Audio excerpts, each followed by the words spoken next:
Hello YouTube world, my name is Lauren and welcome back to my channel. Today I am working on my reading journal entry for The Second You're Single by Cara Tanamachi.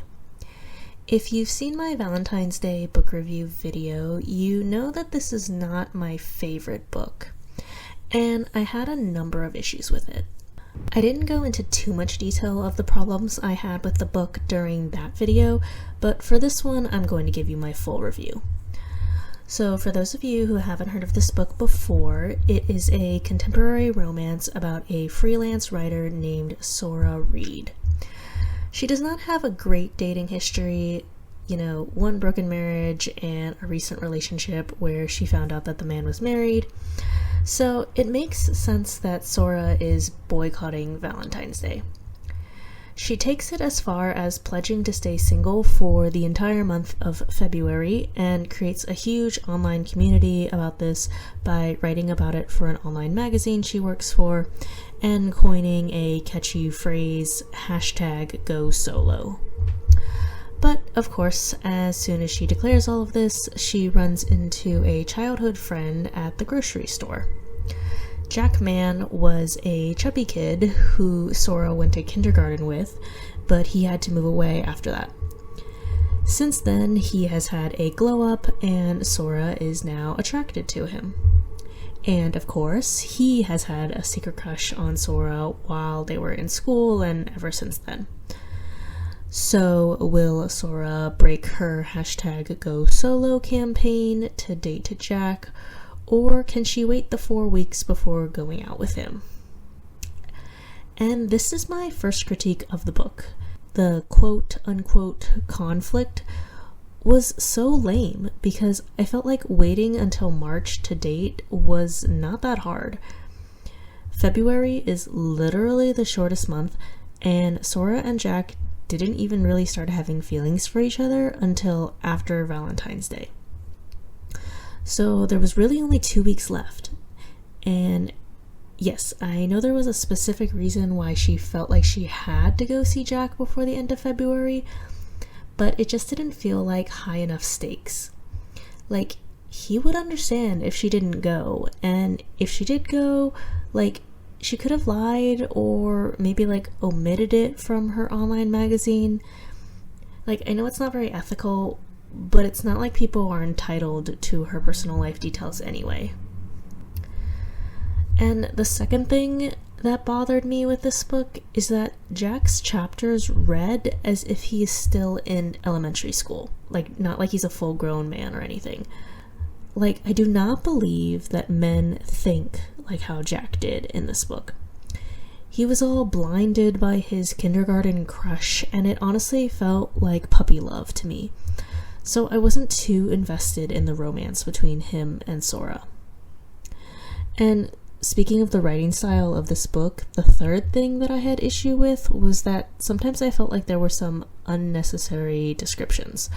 For example, we got a whole backstory for Jack's sister-in-law and her mother, even though they were in the book for literally one paragraph. There was also descriptions of where things were in Sora's apartment that just truly didn't matter. It wasn't adding to the scene or setting the stage in any way for a big moment. They were just completely unnecessary descriptions. Also, the main character, Sora, just talked way too much about bacon, and in a really unhealthy way. I'll give you an example. In the book, she says, "My main dream right now is to escape to my car and see if I can find any bacon crumbs in the crevice of a floor mat." What? This is totally unhinged, and I can't tell if the author is exaggerating Sora's thoughts, or it's meant to be taken as a joke, or if she really is making Sora that obsessed with bacon. And I mean, she's truly obsessed. She talks about it so much. I didn't count the number of times she references it, but it's gotta be more than 15 times. And lastly, I don't feel like the title of the book matches what the story's about. The title, The Second You're Single, makes it seem like the book is going to be about either one of two things. either one, a character is waiting patiently for another character who has constantly been in relationships to be single, or two, it could be about a character who, as soon as they got out of a relationship, a series of events, or maybe like one big momentous event happens to them. I feel like maybe the author was thinking of the second scenario for this book because she meets Jack after she gets out of that relationship with a married man. But if so, it's not like emphasized enough. Like, we don't know how long she's been single for before she meets Jack, and it's not referenced anywhere in the book like, oh, of course this happens now that I've broken up with my ex. I will say I normally don't criticize books for their title choice because I normally don't notice it that much, but this one just felt very misaligned to me. But okay, I don't want to spend this entire video criticizing the book because it's not like I hated it. There were some good parts, like how Jack was very upfront and honest about his former and current crush on Sora. He basically told her right away so that there was no miscommunication on his side. And Jack and Sora did have some cute banter when they were hanging out, and I do think that there were some big, like, self-realization therapy moments for Sora and her sister. So that was kind of refreshing to read about. So with all of that in mind, I gave this book 3 out of 5 stars, and Jack as a book boyfriend also got 3 out of 5 stars. On a spiciness rating, I'm giving it 5 out of 10 because even though it is a closed-door romance, we get some descriptive moments of their attraction for one another. So about my reading journal entry itself, I drew a computer to represent Sora's job as a freelance writer for an online magazine. I drew a piece of bacon to represent Sora for obvious reasons. And I drew a mini raspberry torte to represent Jack because he is a baker and baked these tortes when he first reunites with Sora at the grocery store. I drew a Golden Chef's Hat trophy to represent the Golden Chef's Award ceremony that Jack was nominated for.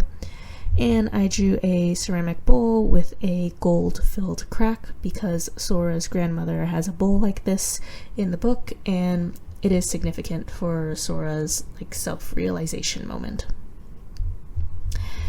And I did have a favorite quote from this book from chapter 8 that says, "Only you can make yourself happy. No one else can do that. Stop trying to delegate the duty to someone else." And I love this quote because it's so important to own your life. Of course, there are certain situations where your life may be outside of your control, but for the most part, you can create your own happiness, and you shouldn't rely on others to make you happy. So that is the second year single by Cara Tanamachi. Again, not my favorite book, but I did see that she came out with a companion novel about Sora's sister, and the summary for that book sounds really good. So I am still willing to give that book a shot, but I'm not going to have high hopes for it. Anyway, let me know if you agree with my review in the comment section below, and let me know what you think of my reading journal. You can see more of my other reading journal entries and other book-related topics on my other social media channels linked in the description below. If you liked this video, I'd appreciate it so much if you could like and subscribe, and stay tuned for my future book reviews. Alright, bye!